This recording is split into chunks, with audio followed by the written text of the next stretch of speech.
दुर्गा सप्तशती।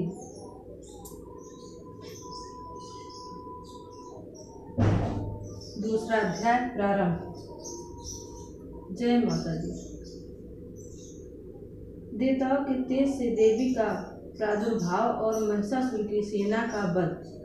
महर्षि मेघा बोले, प्राचीन काल में देवताओं और असुरों में पूरे 100 वर्षों तक घोर युद्ध हुआ था।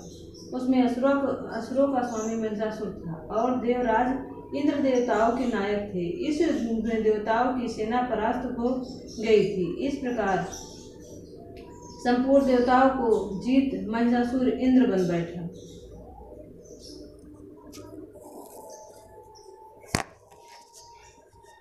युद्ध के पश्चात हारे हुए देवता प्रजापति श्री ब्रह्मा को साथ लेकर उस स्थान पर पहुँचे जहाँ पर कि भगवान शंकर विराजमान थे। देवता ने अपनी हार का सारा वृतांत भगवान विष्णु और शंकर जी को सुनाया।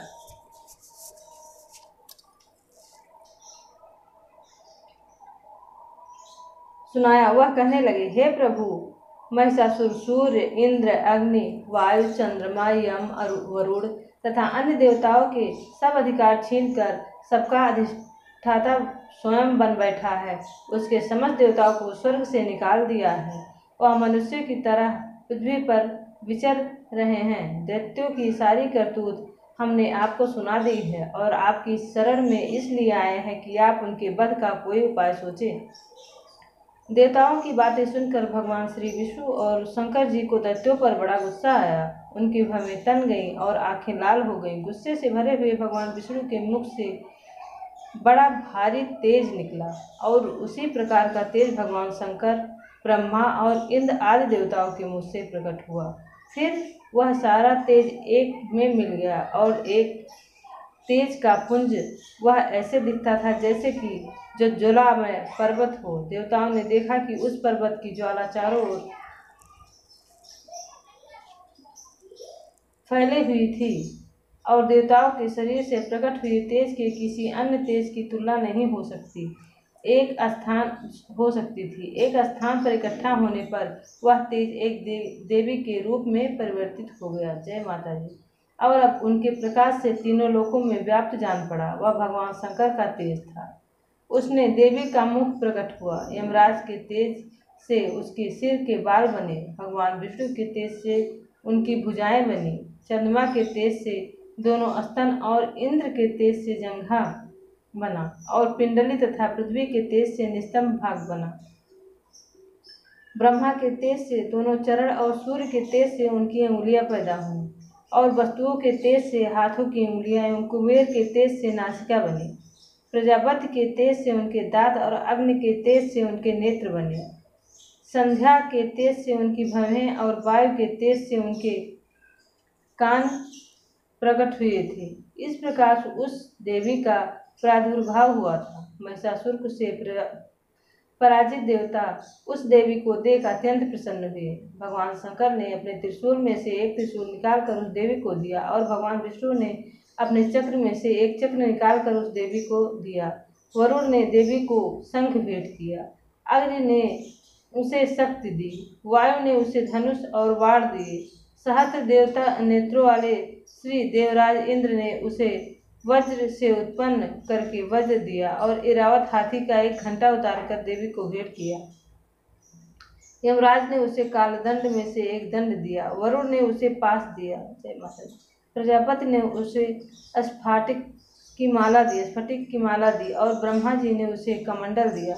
सूर्य ने देवी के समस्त रोमों में अपनी किरणों का तेज भर दिया। काल ने उसे चमकती हुई ढाल और तलवार दी तथा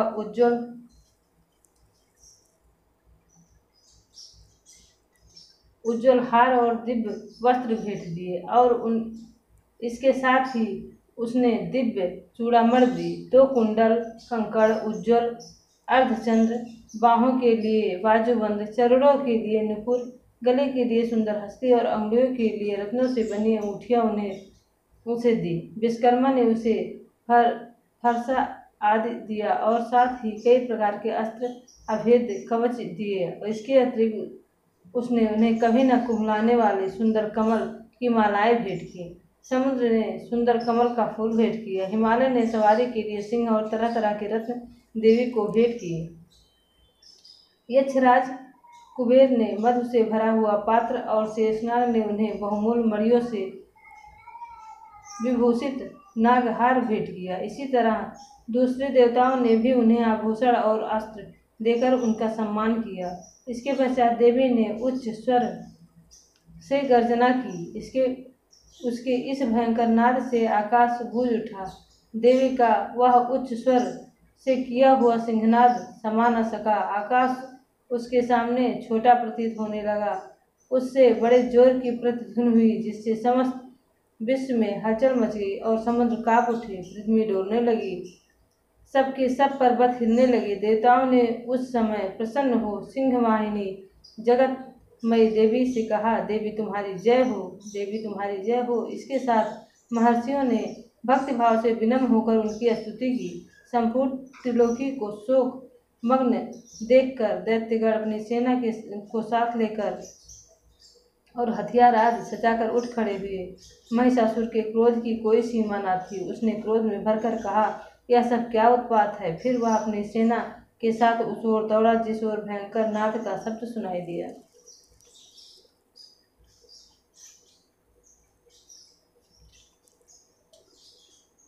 दिया था और आगे पहुंचकर उसने देवी को देखा, जो देवी को अपनी प्रभा और तीनों लोकों को प्रकाशित कर रही थी। उनके चरणों के साथ भार से पृथ्वी दबी जा रही थी। माथे के मुकुट से आकाश में एक रेखा सी बन रही थी और उनके धनुष की टंकार से सब लोग क्षुब्ध हो रहे थे। देवी ने अपनी सहस्त्रों भुजाओं को संपूर्ण दिशाओं में फैलाए खड़ी थी। इसके पश्चात उनका दैत्यों के साथ युद्ध छिड़ गया और कई प्रकार के अस्त्र शस्त्र के सब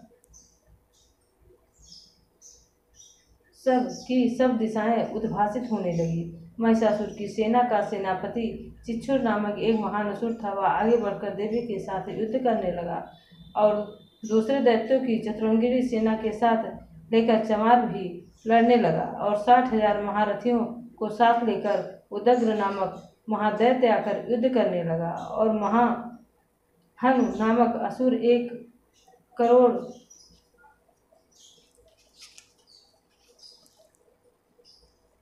रथियों को साथ लेकर असिलोला नामक असुर 5 करोड़ सैनिकों को साथ लेकर युद्ध करने लगा। वास्कर नामक असुर 60 लाख असुरों के साथ युद्ध में आ डटा। विडाल नामक असुर 1 करोड़ रथियों सहित लड़ने को तैयार था। इस सबके अतिरिक्त और भी हजारों असुर हाथी और घोड़ा साथ लेकर लड़ने लगे और इस सबके पश्चात महिषासुर करोड़ों रथों, हाथियों और घोड़ों सहित वहां आकर देवी के साथ लड़ने लगा। सभी असुर तोमर, विभिन्न, पाल, शक्ति, मूढ़क, खड़गों, फरसों, पट्टिसियों के साथ रणभूमि में देवी के साथ युद्ध करने लगे। कई शक्तियां फेंकने लगे और कोई अन्य सहस्त्र आज। इसके पश्चात सबके सब दैत्य अपनी अपनी तलवारें हाथों में लेकर देवी की ओर दौड़े और उन्हें मार डालने का उद्योग करने लगे। जय माता दी। मगर देवी ने क्रोध से भरकर खेल ही खेल में उनके सब शस्त्रों को काट डाला। इसके पश्चात ऋषियों और देवताओं ने देवी की स्तुति आरंभ की और वह प्रसन्न होकर असुर के शरीर पर अस्त्र शस्त्र की वर्षा कर रही थी। देवी का वाहन भी क्रोध में भरकर दैत्य सेना से इस प्रकार विचरने लगा कि जैसे वन में दावानल फैल रहा हो। युद्ध करती हुई देवी ने क्रोध में भरकर जितने श्वासों को छोड़ वह तुरंत सैकड़ों हजारों गढ़ों के रूप में परिवर्तित हो रहे थे। फरस, विभिन्न पाल, खड्ग तथा पट्टिस इत्यादि शस्त्रों के साथ दैत्यों से युद्ध करने लगे। देवी की शक्ति में बढ़े हुए वह गण दैत्यों का नाश करते हुए ढोल, शंख व मृदंग आदि बजा रहे थे। तदंतर देवी ने त्रिशूल, गदा, शक्ति, खड्ग इत्यादि से सहस्त्रों से असुरों को मार डाला। कितनों को घंटों की भयंकर आवाज से यमलोक पहुंचा दिया। कितने ही असुरों को पास में बांधकर पृथ्वी पर धर घसीटा। कितनों को अपनी तलवार से टुकड़े टुकड़े कर दिए और कितनों को गदा की चोट से धरती पर सुला दिया। कई दैत्य मूसल की मार से घायल होकर रक्त बमन करने लगे और कई शूल की छाती फट जाने के कारण पृथ्वी पर लेट गए और कितनों की बाण वर्षा से कमर टूट गई। देवताओं को पीड़ा देने वाले दैत्य कट कट कर मरने लगे। कितनों की बाहें अलग हो गईं, कितनों की ग्रीवाएं कट गईं, कितनों के सिर कट कर दूर भूमि पर लुढ़क गए, कितनों के बीच में कट गए और कितनों की जंघाएं कट गईं और वह पृथ्वी पर गिर पड़े। कितने ही सिरों व पैरों से कटने पर भी भूमि पर उठ खड़े हुए और सहस्त्र हाथ में लेकर देवी से लड़ने लगे और कई दैत्यगण भूमि में बाजों की ध्वनि के साथ नाच रहे थे। कई असुर जिनके